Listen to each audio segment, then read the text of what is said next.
Це проєкт «Відновлення міст». Сьогодні наша команда розкаже вам про Ірпінську громаду.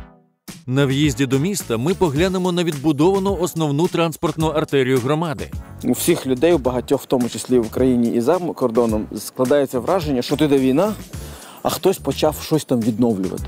Тому ми завжди, коли говоримо з партнерами, всередині кажемо, дивіться, це поки що не відновлення. Ми кажемо зараз про стадію виживання. Довідаємось про цифрову платформу, котра контролює виділені кошти на відновлення. Насправді, якщо дуже просто говорити, то ця система – це єдиний шанс нас, як громадян України, наших партнерів, отримати повну прозорість і підзвітність на всьому процесі відбудови. Розкажемо про відбудову дошкільних закладів міста. Те, що нам наші партнери з інших країн дають можливості, це прекрасно. Але маємо все зробити ми, люди, українці. Насамкінець поговоримо з архітектором Олегом Гречихом про візію відновлення Ірпеня. Мене звати Марко Савицький. Я архітектор та громадський діяч. Разом з Ukrainer ми будемо досліджувати відбудову українських міст під час війни, їхню ідентичність та розвиток.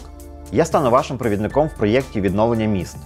Ми спробуємо зрозуміти, як буде відбудовуватись наша країна, розкажемо про натхненні проєкти, успішні кейси та небайдужі організації, які вже сьогодні повертають життя у постраждалі внаслідок війни міста. Ірпінь, Буча та Ворзель спершу були дачними поселеннями, що утворилися близько 100 років тому, навколо будівництва залізничного сполучення Київ-Ковель. А вже у 1936 році в Ірпіні з'являється будинок спілки письменників, у якому творили Остап Вишня, Олександр Довженко, Павло Тичина та багато інших українських митців. В незалежній Україні Ірпінь став ідеальним містом для життя і творчості посеред лісу, недалеко від столиці. Саме через Ірпінь у лютому 2022 року російські загарбники просувалися в сторону Києва, руйнуючи і знищуючи все на своєму шляху.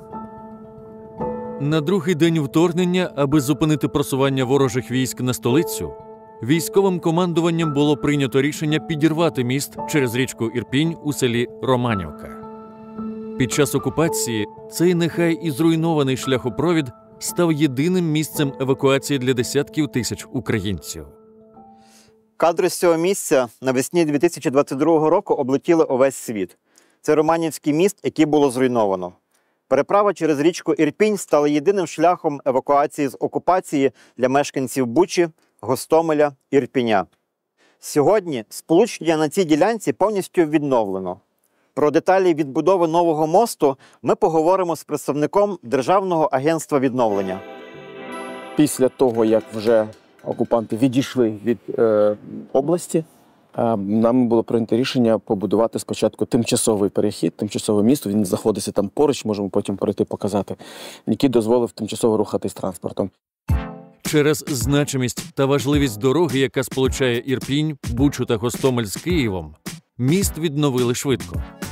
Це один із перших великих інфраструктурних об'єктів, відновлених після вторгнення, каже Мустафа Насінаєм, голова Державного агентства відновлення та розвитку інфраструктури України. Очолюване ним агентство опікується відбудовою важливих об'єктів критичної інфраструктури та житла. Рішення, попри те, що йде війна, і це не дешевий проєкт, і це рішення було прийнято свідомо, тому що тим мостом можна було рухатись лише в одну полосу, і оскільки рух, ви бачите навіть зараз, там ранок величезний, це по факту була можливість доставляти і вантажі, і медичні товари, і їжу, ну і головне люди, які все ж таки почали повертатися в передмістя, і вони жили там. Тому для нас це який дуже яскравий проєкт, дуже яскравий приклад, саме з точки зору того, що попри те, що війна, ми маємо продовжувати жити. І люди не можуть тільки тому, що війна, зупинити життя, оскільки в них є все ще завдання, в тому числі і по військовій темі. Тобто вони мають воювати далі, ми маємо воювати, якось вижити в цей час. Тому, попри те, що дійсно війна, це відновлення йде.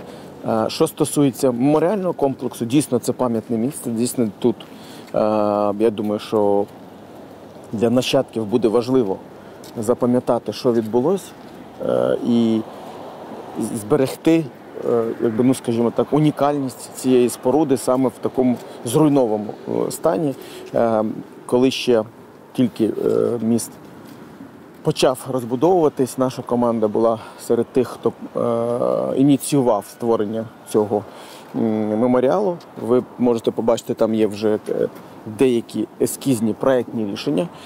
І ідея полягає саме в тому, щоб зберегти саме те, як це місто виглядало після підриву. Тобто навіть транспортні засоби, які там були підірвані, все це збережено. Воно буде в такому вигляді, нічого не буде відновлювати саме в цій розруйнованій частині. А от тут планується озеленення і парк. Але це вже, звісно, буде після перемоги і, звісно, тоді, коли це стане вже можливим з точки зору ресурсів. Ну, ми коли з командою вивчали різні проекти, там, які зразу після деокупації починалися робити, ми виявили, що Ірпінь – місто, яке одне з перших почало роботи з відновлення, причому дуже оперативно. Буквально там ледь не на другий день після деокупації почалися вже проектні якісь роботи, почалися вже обговорення. Наскільки багато велося дискусій про те, чи відновлювати міст, чи будувати новий? Ви знаєте, тут дійсно це було рішення, мабуть, в мирні часи такі рішення приймались би набагато довше. Але оскільки це був такий військовий час, і з одного боку було бажання швидко відновити, з іншого боку було прийнято рішення, це і на рівні керівництва держави, що ми маємо зберегти пам'ять про те, що відбулося тоді. Рішення про новий міст було прийнято достатньо швидко. У громади не було ніякого спротиву або дискусії, чи варто залишати? От я ж кажу, якщо б це був мирний час, так, можливо, це приймалось би рішення інакше. Але головне, що забезпечена була громада проїздом. І я думаю, що в цій частині права усіх були захищені, тобто ми не зробили нічого такого, щоб погіршувало життя, а навпаки ми відновили цю історію. А що стосується меморіалу і того, як буде виглядати, я думаю, що і громадські слухання, і люди, які приходили сюди, вони підтвердили, що по факту це потрібно. Я думаю, що для всіх людей, які знаходяться в Ірпені, у нас, до речі, на роботі є декілька людей, які працюють в Києві, а живуть в Бучі або в Ірпені. І для них, звісно, це така болісна картинка, бачити от кожен день це. Але з іншого боку, ми розуміємо, що пройде рік, два, три, буде перемога. І звісно, що ми запам'ятаємо. Але дуже важливо, щоб люди, які будуть після нас, щоб вони запам'ятали, яким чином захищалась країна, і щоб це залишилось дійсно як пам'ятка. Тобто це як меморіал більше, дійсно як меморіал, як місце пам'яті і тих людей, які захищали.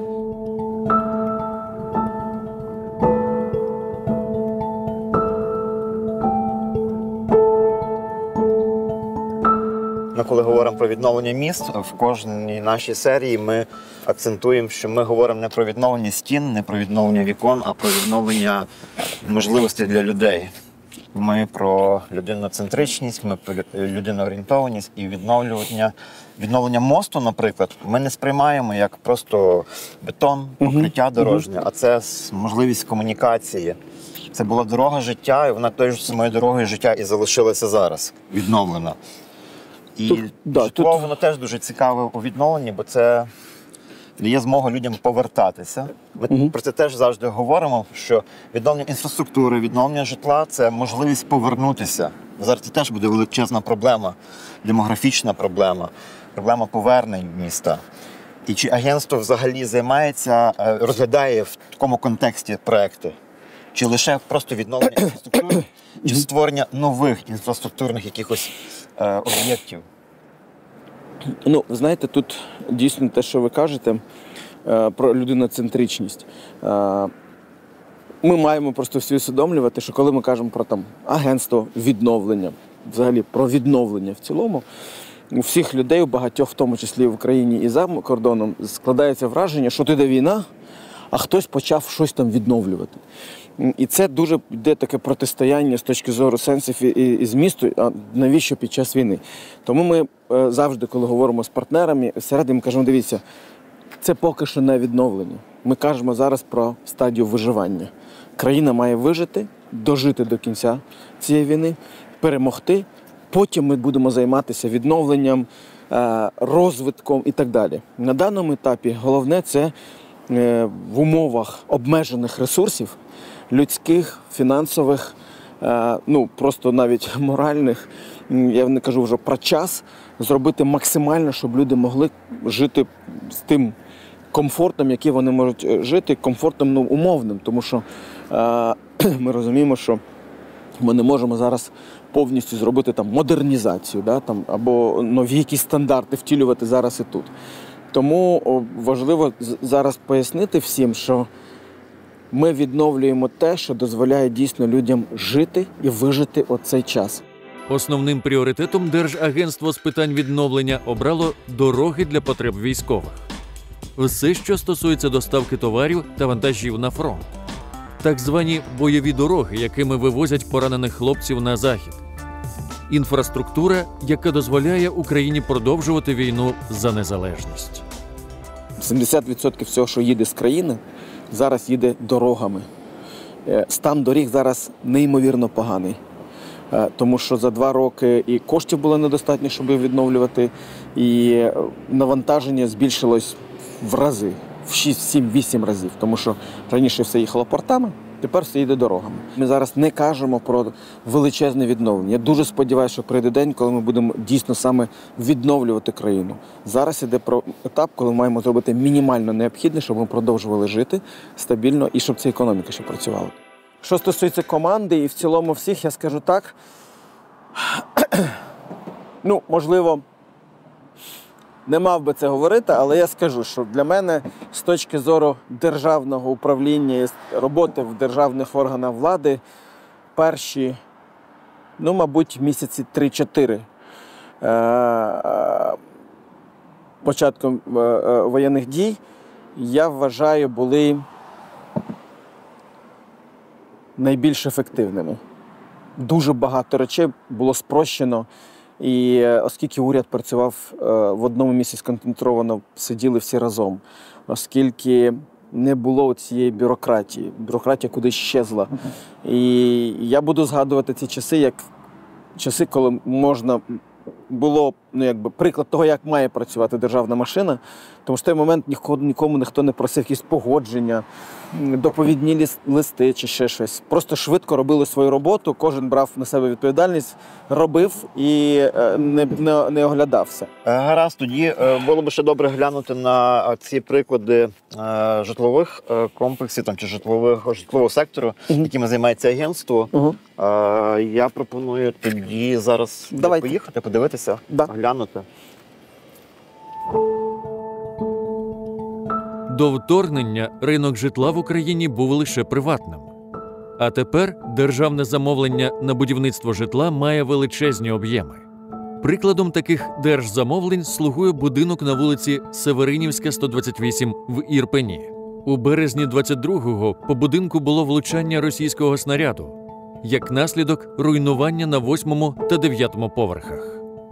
Це будинок якраз приклад того, що ми дійсно не просто відбудували, а в ньому є ще зроблені повністю мережі, підведені нові, тобто відновлено це, повністю відновлені підвали, відремонтовані. І головне, що тут є термосанація і всі стандарти енергоефективності. Тобто враховувалися нові вже стандарти енергоефективності. Повністю.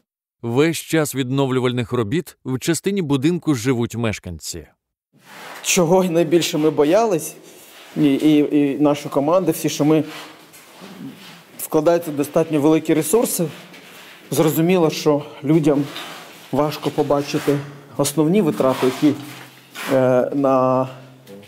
витрачаються саме на будівельні роботи. Да? І це і матеріал, і стояки, і всі мережі. Але люди там живуть в цьому, їм важливо, щоб в чому з комфортом могли заїхати. І просто побачити, що воно дійсно виглядає інакше, що це дійсно краще, ніж було. О.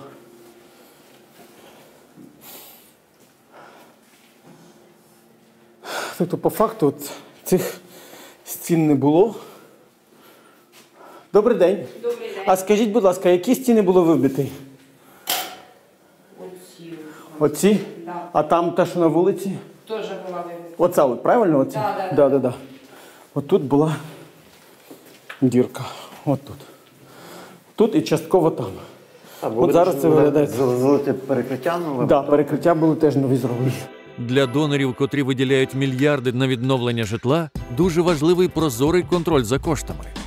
Аби задовольнити цей запит, ще навесні 2022 року зібралась ініціативна команда фахівців, у яких за плечима вже був досвід створення платформ «Прозоро» та «Дія». Так, за підтримки уряду Великобританії виникла система DREAM. Про те, як влаштована цифрова платформа DREAM, ми розпитаємо у співавторки проєкту Олександри Азархіної. Ми тут, щоб ви нам розказали трошки про систему DREAM, як вона виникла, її історія виникнення, в чому полягає її суть, простими словами, для тих, хто буде дивитися цей наш епізод, і яка її роль у відбудові міст, у відбудові громад. Насправді, якщо дуже просто говорити, то ця система – це єдиний шанс нас, як громадян України, наших партнерів, отримати повну прозорість і підзвітність на всьому процесі відбудови. Суперсила цієї системи якраз таки в тому, що вона народжена силами і держави, і громадськості, і міжнародних партнерів. Це вже синергія. Це результат серйозної синергії. І з самого початку ми підходили таким чином, що все, що ми робимо, ми максимально будуємо на існуючих реєстрах і екосистемах. Дія – повна синхронізація. Електронна система будівництва – повна синхронізація. Реєстр пошкодженого та знищеного майна – повна синхронізація. Далі ми туди підключаємо, наприклад, фінансову систему Міністерства фінансів «Спендінг». І завдяки цьому будь-який проєкт автоматично в системі підтягується, які витрати держава понесла по конкретному акту виконаних робіт. Тобто вже зараз у нас є робота по 9 реєстрам і екосистемам іншим державним, в тому числі те саме Прозоро. Тобто ми не пишемо нову систему для того, щоб тут мали закупівлі. Але воно все синхронізується і фактично через такий інтерфейс у вас є повне бачення того, що відбувається, пов'язане з відновленням. Причому ми розуміємо, що для громадськості, і насправді вже з'являються такі громадські ініціативи, це класна база для подальшої їхньої роботи. Журналістські розслідування. Реальне там розслідування по ефективності роботи очільників громад, державних установ і так далі. Звідси вони можуть витягувати потрібну їм інформацію і вже на її основі будувати свої дашборди, хто справився, хто не справився. 4 найбільші міжнародні фінансові інституції – Світовий банк, Європейський інвестиційний банк та Європейський банк реконструкції та розвитку, а також Банк Ради Європи підписали меморандум, у якому обрали DREAM за основу інвестиції управління відбудови в Україні. Тобто віра і довіра до системи вже дуже висока. Але реально для мене найважливіше – це громади. Тому що зараз в системі більше 2000 проєктів, які створили майже 600 громад. Тобто самі громади, які є для нас ключовим насправді клієнтом, які вже користуються системою і будують тут свій інвестиційний портфель. От зараз, наприклад, ми громада. Ми громада, у нас є деякі руйнування на нашій території, але, в принципі, ми розуміємо, що ми самі не справимося своїм бюджетом, нам треба шукати зовнішнє фінансування. Ми десь почули, що є класна державна система DREAM, і через неї потенційно я можу показати всю свою красу і історію і претендувати на фінансування. Я йду в систему. Я дивлюся, окей, так, статистика, от 2500 проєктів, профінансоване, сектори економіки, думаю, цікаво. Ладно. Дивлюся топ-проєкти, думаю, о, люди отак от роблять. Дивлюся, Олександрійська громада, вона неподалеко, сусідня до мене, вона вже в процесі розробки проєкту по сектору охорони здоров'я на ось таку величезну суму грошей. Думаю, молодці сусіди. Поширені питання. Звісно, я вже такий добросовісний учасник громади, я це все прочитаю. Прочитаю питання, чи є використання DREAM обов'язковим. Поки що ні, але ми працюємо над законом, що дійсно, коли всі інвестиції капітальні стосуються моєї роботи як громади, воно має бути прозорим. Якщо я свідомий очільник громади, думаю, як це круто. Якщо не дуже свідомий, думаю, буде мені важче. Система DREAM виглядає як один з інструментів децентралізації, коли влада фактично віддала на громаді, на аутсорсинг всю діяльність і зведення роботи чиновників, влади тільки в тому, щоб контролювати постійно нормальну роботу без збоїв системи. А віддала громаді можливість публікувати свої проекти, виставляти їх, отримувати на них фінансування. І без втручання, без якогось регулятивного такого формату. Єдине, де так і є. Єдине, де може там, якби тут сиділа голова громади, щоб вони вам сказали. Вони вам сказали, що все одно держава, наприклад, жорсткіше може вести себе, коли це державні кошти. І це, мабуть, справедливо. Наприклад, ми минулого року тестували DREAM з фондом ліквідації наслідків збройної агресії. Ці кошти, які минулого році були використані на відновлення, на місцевому рівні і регіональному це приблизно 10 мільярдів гривень було алоковано. Вони в минулому році не так багато було використано, але розпочалося, і в цьому році буде реалізовуватися близько 300 об'єктів відновлення за ці кошти. Це арештовані російські активи, які були в Україні.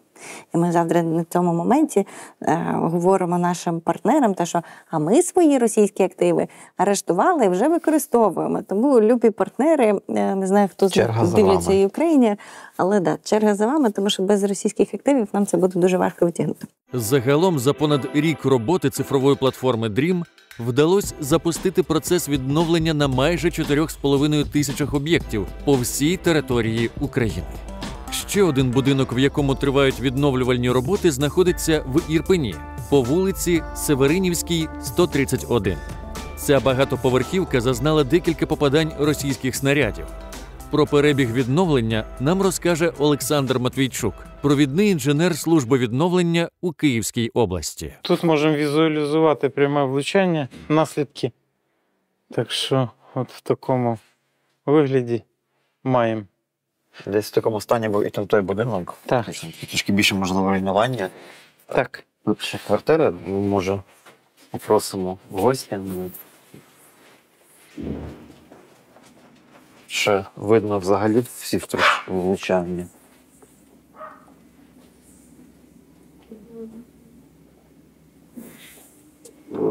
Оце.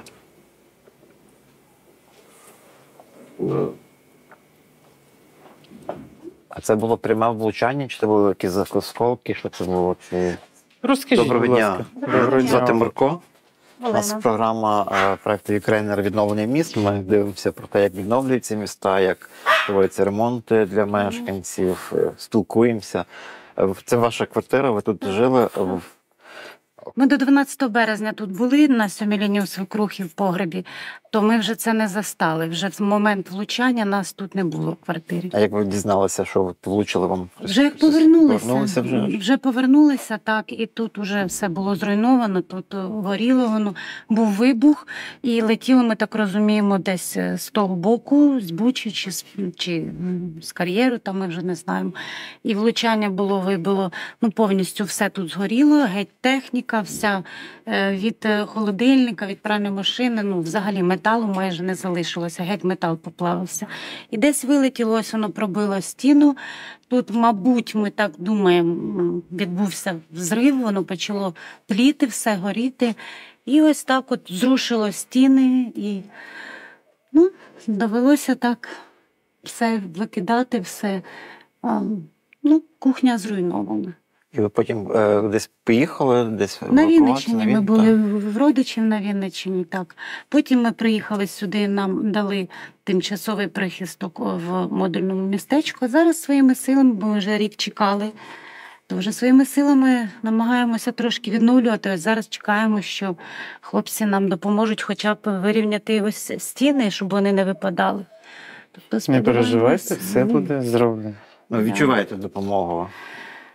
Ми відчуваємо, що нас не покинули. Допомога рушиться дуже повільно. Ми розуміємо, що в декого навіть взагалі не лишилося нічого. Але хотілося б вже хоча б мати змогу приготувати їжу. Бо діти, оскільки кухня геть зруйнована, то в нас немає навіть змоги. Ось з понеділка хлопці мають приступити вже до укріплення. До підсилення, так. Да. Буде вже прийнято рішення, яким чином буде відбуватися. Не було остраху повертатися в квартиру?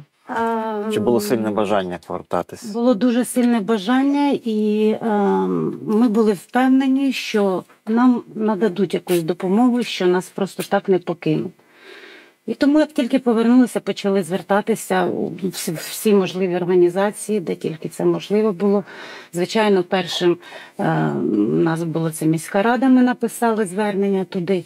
І вже потім просто потрібно було чекати. Страшно, і сьогодні страшно, бо 9-й поверх, і все дрожить, і ліфт їде, і стіни трусяться, воно все відпадає шматочками. Чекаємо, і вибуховою хвилею винесло в нас все звідси, і вилетіло все. Це ми вже придбали нові меблі, бо ми не знали, коли почнеться відбудова. І звідси все, що було в коридорі, винесло все і викинуло разом з вікном з усім туди. Тобто вибухова хвиля якось йшла туди. Ось стіна. Ну це ми ж так ризикнули. Хочеться жити вже в більш-менш нормальних умовах. Тому вже це все придбане, бо нічого не все було перемішане з речами, з посудом, з усім, просто купа кухні згарище, тут все було зрушено. Ну, ось хлопчики нам теж кажуть з бригади, що це підсилять, укріплять, а кухню доведеться, мабуть, там стіну добре попрацювати над стінами, бо вони там рушаться. Ну що, бажаю вам якнайшвидше оновити це гніздо ваше сімейне, домашнє. Я думаю, що думаю, що хлопці допоможуть, звичайно. Але чекаємо їх в понеділок. В понеділок? Добре.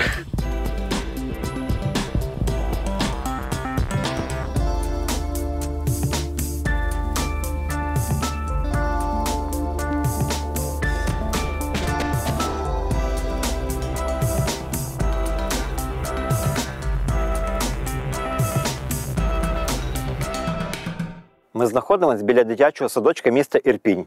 Колись цей заклад, названий як «Радість», був одним з найбільших в громаді і дозволяв приймати близько 400 дітей. Під час окупації будівля була частково зруйнована ракетним обстрілом. Сьогодні, відновлений за допомогою литовських друзів, садочок називається «Рута». І сьогодні ми розкажемо його історію. У березні 2022 року садочок неодноразово потрапляв під ворожі обстріли. Внаслідок прямого влучання російського снаряда в приміщенні сталася масштабна пожежа. Потім через пошкодження даху в будівлі потрапляло багато води. Значна частина конструкції була пошкоджена внаслідок намокання. Ось ми з вами в укритті, як бачите, крім низької стелі, все облаштовано так, як і у діток в групових приміщеннях. Тобто це є кімната, де вони безпосередньо вже перебувають? У кожної групи є свій осередок. Не ціла кімната, але половинка кімнати, ось я вам покажу далі, що килимочки, і столики, і навіть деякі меблі, ігрові куточки, також туалетна кімната. І навіть бактерицидні лампи. Все є. Опалення. Дуже тепло. Система оповіщення, протипожежна сигналізація, рекуператори. Тобто часто проблема укриттів є нестача повітря. То в нашому випадку все враховано. Діткам тут комфортно. На укриття зроблена своя система повітропроводів, система вентиляції автономна. А з точки зору будівництва, це було укриття. Тут щось робилось, чи просто пофарбували стіни, поклали плитку, чи конструктивні якісь зміни тут робилися? Робились конструктивні зміни. Тут були підвальні приміщення, але не по всьому периметру. Додатково викопувались ці приміщення по всьому периметру садочку. Тобто стало більше цих приміщень, і вони обладнані відповідним чином. В сховищі на випадок тривоги обладнано не лише навчальні та ігрові зони для дітей. Колектив продумав можливості, аби діти навіть харчувались в укритті під час тривоги. До того ж, для молодших ясельних груп в укритті обладнано спальні приміщення. Тут, за погодженням з батьками, 2-3-річні діти сплять під час тихої години, навіть коли не лунає сигнал тривоги. Одразу з родиною евакуювалися, повернулися через рік, більше як через рік. Проживали рік у Польщі, яка дала нам прихисток, але серце там дуже добре, радо приймали, але А, до речі, розкажіть, от тут насправді дуже цікаво, бо одною з проблем відновлення громад – це є повернення.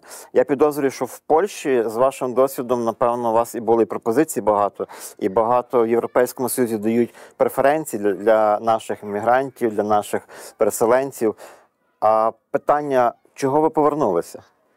Насправді так, мені там працювалося добре. Я влаштувалася також в дошкільний заклад, викладала іноземною мовою, діток дошкільного віку навчала.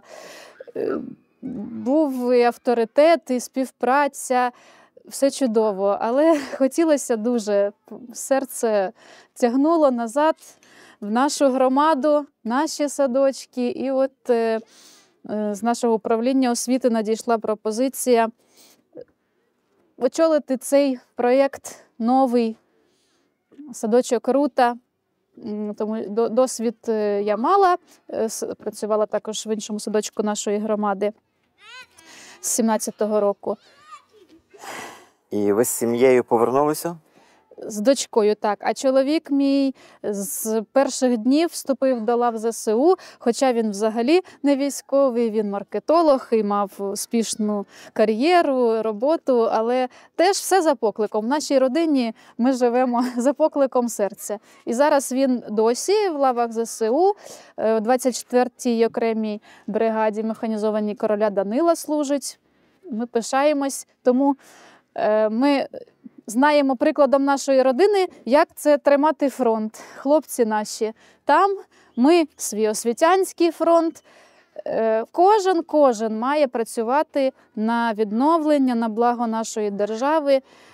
Те, що нам наші партнери з інших країн дають можливості, це прекрасно. Але маємо все зробити ми, люди, українці.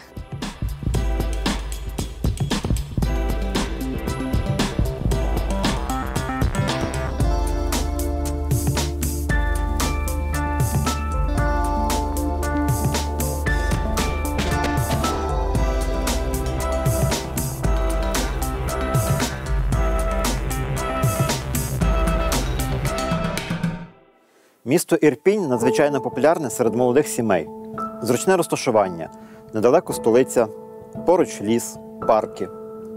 Незважаючи на наслідки окупації та руйнування, більшість мешканців повернулися до міста. Але який вигляд воно матиме у майбутньому? Про це ми сьогодні поговоримо з архітектором, візіонером, журналістом. Олег призначив нам зустріч в одному з містечок, зведених як тимчасове житло для сімей, котрі втратили помешкання внаслідок російської агресії. Ці будинки побудували фіни в перші місяці після деокупації. Для Олега, як візіонера та архітектора, це містечко – приклад того, як можна будувати швидко, дешево та якісно.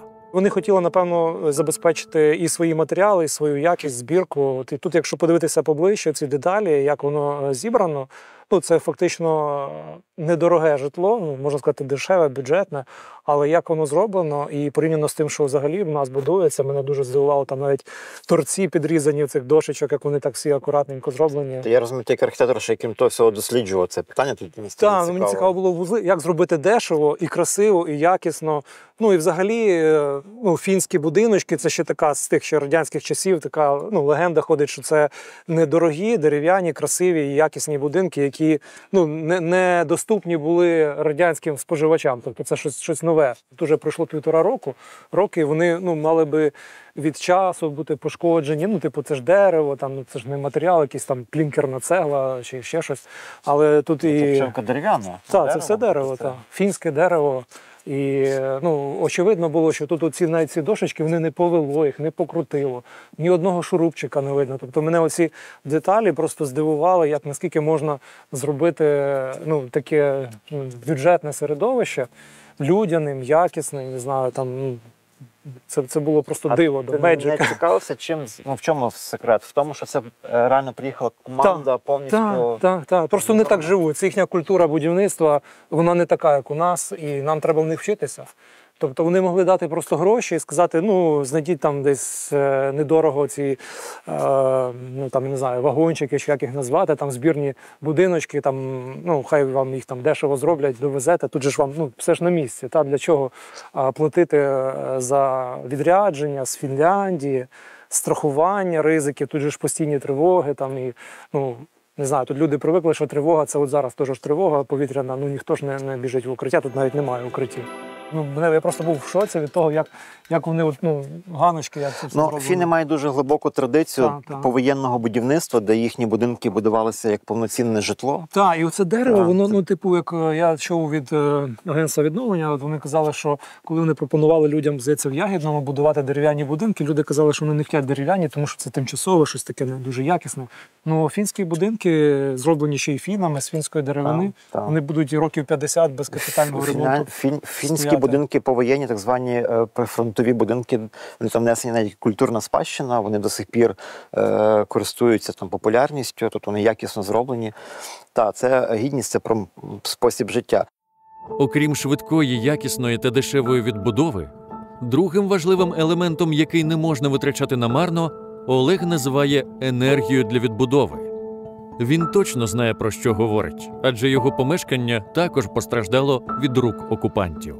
3 будинки в одному ОСББ. І так вийшло, що ми коли спостерігали, там ті пошкодження там прилетіло туди. А архітектор в цих 3 будинках один тільки, це я. І коли Міна вибирала, куди їй впасти, вона так думала, напевно, куди ж мені впасти? І вона так думає, от вона ця квартира, і я туди якраз над спальнею бахну. Вона наскрізь не пройшла, тобто вона в даху там яму собі викопала, розвалила оці парапети на даху, але, не знаю, там перемички, там тріщини, таке всяке там було, але вже відновили. Я не знаю, чому вона вибрала саме таке місце. Але з іншого боку, воно мені дало енергію швидко це все. Тобто ти включився в якісь процеси? Максимально, так. На своєї квартири, туди, як я так розумію. Там, де замінена цей, рубероїд переклеєний, цей єврорубероїд. Трошки не прибрано, сказали ще. До кінця прибрали. Це було знесено, просто отут була діра в цьому місці. Така десь, я знаю. Воно все було, коли було розвалено. До речі, для тих, хто оцінюють збитки, нам здавалося, що вони менші. Бо коли воно було поруйновано і закидано все цеглою, битою там кладкою, то здавалося, що вони не такі серйозні. А коли вже все почали виносити, звідси розбирати, то виявилося, що воно набагато більше. І взагалі цегляна кладка вона ж пов'язана між собою, тому прийшовся цей парапет звідси. І от до того кутка це все перекладати. Тобто це все просто розібрали і нове збудували. Але твоє перше відчуття, коли ти виліз на цей дах, і що ти тут побачив взагалі? Я був шокований, тому що це було для мене неймовірно, просто неймовірно жахливо. Тому що ще місяць, буквально менше місяця тому, тут було мирне життя, тут бігали діти у дворі, на качельках каталися, і тут в хачапурі грузини готували дуже смачне. І взагалі з цими смаками, цими звуками відпочинку і затишку, і просто побачити таке руйнування, це було жахливо, звичайно. Я кажу, що з усього, що могло бути, можливо, у нас і не найгірший варіант, далеко не найгірший варіант. Всі живі, здорові, все поправили, все зробили швидко. От цих людей, які навпроти, тут набагато гірша була ситуація. Тут видно було просто все, що в квартирі робиться. Знесені були фасадні стіни. Тобто тут було тобто ми бачимо зараз такі ніби вкраплення тих руйнувань, потрапляння осколків якихось. Але тут діра просто наскрізь була, і там видно. У фасаді цілому? Так, просто видно, тільки туалет стінкою відгороджений, а все решта було пробито. І коли ми тут ремонтували, то видно було, хто там вийшов, як переговорюватися можна було між собою. А як взагалі швидко відбувалися ті всі відновлюючі речі? Чи тільки недавно почали робити? Володимир, який нас запускав, він голова ОСББ, і вони тут перші зайшли, і ще кілька чоловіків накрили целофаном це все. Ще тут постійно щось літало, там ще росіяни в Бучі були, ще не відійшли звідси, а вони вже накрили, бо дощі були, це ж був якраз березень місяць, і опадів багато було, і щоб воно не замокало, і фактично швидкість залежала від того, якщо зробиш швидко, значить не будеш платити за те, щоб ремонтувати те, що внизу. А що би ти з власного досвіду би порадив тим, хто зараз дивиться? Ми дуже часто питаємося такої поради для тих, хто очікує відновлення, або хто не має можливості самому робити відновлення, або може робити, але чекає від держави допомоги. Твої думки, твої роздуми про те, що потрібно робити? Чекати перемоги, чи, можливо, чекати допомоги від держави, що абсолютно є оправдано в багатьох випадках, чи починати щось робити самому? Ну, оцінювати ступінь пошкодження. Ну, звичайно, що якщо вони незначними, ну, не такими вже там прям катастрофічними, то починати робити це власними руками. Ну, я взагалі за ініціативу, за те, щоб люди були господарями і брали на себе відповідальність. І коли просто сидиш, чекаєш, коли гроші дадуть, потім незадоволений, як їх витратили. А коли ти вже в цьому процесі, ти десь розумієш, що не все так просто, що десь щось і самому, може, недооцінив, і це дійсно складно відбудовувати. І з нуля будувати набагато легше і простіше, ніж коперсатися в цьому пошкодженому, особливо коли воно ще завалено все, коли кажуть оцініть, а воно його треба спочатку розібрати, а розбереш уже потім, як його лишати вже в такому стані. Тобто, багато є таких проблем, які виникають по ходу відбудови, і коли ти не всередині них, ти не зовсім цього розумієш, і навіть носити цеглу, навіть допомагати в розбиранні, це якось залучає в роботу і долучає просто до цього спільної такої спільнотворчості, і людина тоді розуміє, що вона не одна, то звичайно, що для одного це може бути там важкою ношою чи важким ударом, а коли тут багато людей разом беруться до роботи, то це не складно, і це навпаки буде гуртувати громаду, щоб вона потім ставала сильнішою. Дуже тобі дякую за ту нашу з тобою розмову. Я в котрий раз впевнююся, що успіхом сталого розвитку України і наших громад це є елемент спільнодії, той, який найбільше був проявлений на початку повномасштабного вторгнення, в перші місяці, коли ми гуртувалися, коли ми об'єднувалися. Та спільнодія, яка часом трошки затихає, але мені здається, що це база для створення нового, відкритого суспільства. І дякую тобі за те, що ти ініціюєш ті зміни, за те, що ти є певним таким візіонером тих змін. Тому успіху тобі і бажаю, щоб в тебе той ентузіазм та жага до змін не зникала. Дякую тобі. Дякую вам, всім вашій команді і тобі особисто. Сьогоднішня розмова з Олегом, як з візіонером, вона насправді багато дає рефлексій, і я думаю, що ще більше рефлексії буде пізніше, не от по свіжих кроках. І я би хотів виокремити декілька важливих, як для мене, пунктів. Перший – історія, яку розповів Олег, говорить про те, що проактивна громадськість реально може бути таким хорошим рушієм відновлення громад. Не лише влада, не лише іноземні фонди, а саме мешканці тих міст, мешканці громад можуть взяти ініціативу в свої руки, хоча це інколи досить складно. Так, що стосується, до речі, участі громадськості, тобто в нас просто радянська система, вона як вчила, що все є нечийним, людина не є власником. І навіть якщо ти живеш в квартирі, то ти не точно не зовсім знаєш, так ця квартира, вона, де твої межі закінчуються, а де спільні межі, де, чому в дворі треба там не паркуватися на газоні, не оцей бруд не розвозити, там прибирати за собою, там як з собакою вигулюєш.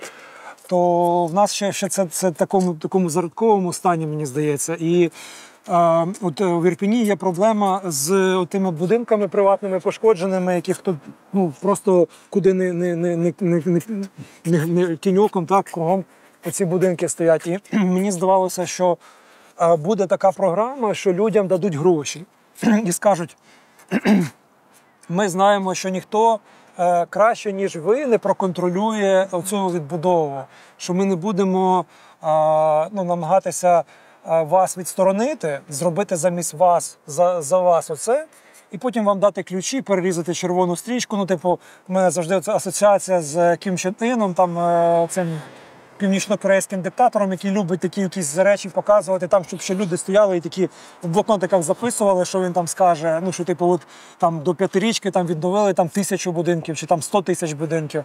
Щоб цього якраз не було, щоб людей не перетворювали на те, що було в радянські часи, коли там квартири видавали, там не знаю, не було навіть права власності приватної на землю, чи на будинок, чи на квартиру, щоб людина була дуже прив'язана і зашорена відсутністю ринкової економіки. І коли б людям давали більше відповідальності і свободи, що ми можемо тобі дати ці гроші, і ти можеш, якось їх нераціонально використати, не на ті матеріали, чи пропити їх, прогуляти, і це будуть твої проблеми. а можеш скористатися своїм шансом, додати туди цього бажання зробити і недорого, і якісно, і самому розібратися, і поконтролювати, щоб не казати, що це мер поганий, що там якийсь керівник управління з будівництва поганий, що він там підписує контракти зі своїми там родичами чи знайомими за якісь відкати. А що от людина сама вже отримала ці гроші, і вона зрозуміла, що, можливо, десь щось не так просто, як їй здавалося, що, можливо, є якісь багато дуже підводних каменів, і що не так тим чиновникам це все просто зробити і організувати, щоб воно було дійсно якісно і вчасно, і не затягнуто по термінах, тобто, в нас ще ж цієї культури будівництва такої немає. От я чому про фінські будинки подивився, що ця культура, вона має бути в руках, там, я не знаю, в головах, в баченні. Дуже цікаво було почути, що в агенції є такий дорадчий орган з громадських активістів, з експертів, який дозволяє приймати найбільш оптимальні рішення. Це теж був цікавий такий аргумент на противагу багатьом звинуваченням. По-перше, дивіться, я вважаю, що немає проєктів, які робить держава за державні кошти, в яких не мають брати участь громадськість. Це просто треба брати апріорі, як правило. Тому що це державні кошти. Звісно, що є там, наприклад, військові об'єкти або закриті об'єкти, в яких там участь громадськості може бути якось обмежена. Да? Але в усіх інших питаннях вони мають бути. Як ми це робимо? Насправді є декілька інструментів, які ми використовуємо. Перше, в нашому агентстві є рада створена. Ми її називаємо Рада доброчесності і прозорості, в яку увійшли представники громадянського суспільства. Це в тому числі і міжнародні організації, в тому числі і деякі державні органи, які займаються цією сферою, але головне це для нас якраз представники громадянського суспільства, які можуть робити якусь ревізію, підтверджувати якісь наші рішення. Але це те, що всередині як структура. Але оскільки ми працюємо на місцях, тобто в регіонах, і головний клієнт наш – це мешканець там в регіонах, тому, наприклад, коли ми робили там відновлення сел, або коли ми робили якісь архітектурні конкурси, наприклад, у нас в Чернігівській області, ми завжди робимо або громадські слухання, і у громадських слухань є дуже чіткий законом визначений порядок, як вони мають відбуватися, де ми просто приїжджаємо, дійсно люди голосують. Тобто дійсно є бюлетені, люди голосують. Наприклад, в Ягідному, коли ми, це Чернігівській області, затверджували дизайн-код цього селища, всі мешканці проголосували офіційно, вони бачили, ми приїжджали до них, пояснювали, чому так, а не так. Хтось був проти, хтось за, але вони проголосували, це підтверджено. Так само, як в Посад-Покровському, ми пояснювали, чому такий вигляд має село, чому так ми вирішили, наприклад, сумістити школу, дитячий садочок, бібліотеку і там стадіон в один комплекс, а не він не рознесений по всьому селу. Це все проговорюється з громадою. Тому для нас це не знаєте, як дуже багато чиновників, так є, це нормальна історія. Все ж таки у нас є історичний бекграунд, не завжди добрий. Да? Вони вважають, що це якийсь такий обов'язок, який треба або формально зробити, або він такий в нагрузку. Я вважаю, що навпаки це те, що дає легітимність цим рішенням, перше. А друге, це те, що дає тобі можливість залучати довіру людей і пояснювати тоді, коли виникають важкі ситуації. Бувають, коли важко приймати якісь рішення, коли швидко треба приймати рішення, їх треба пояснювати, вони не завжди однозначні. І тут потрібна підтримка громадськості, яка зрозуміє, що люди були там послідовними в своїх діях, пояснюючи, що вони роблять, і якщо вони тут пояснюють, то є якась довіра. Мені здається, довіра – це якби головний актив, який дозволить, наприклад, нашому агентству і країні взагалі, між нами всіма, який дозволить нам в майбутньому залучати більше ресурсів і просуватись швидше. Друзі, долучайтеся до нашої спільноти донейтерів на платформі Contribit та підтримуйте Юкрейна. Підписуйтеся на наш YouTube-канал та діліться випусками в соцмережах, пишіть свої враження від серії та ставте вподобайки.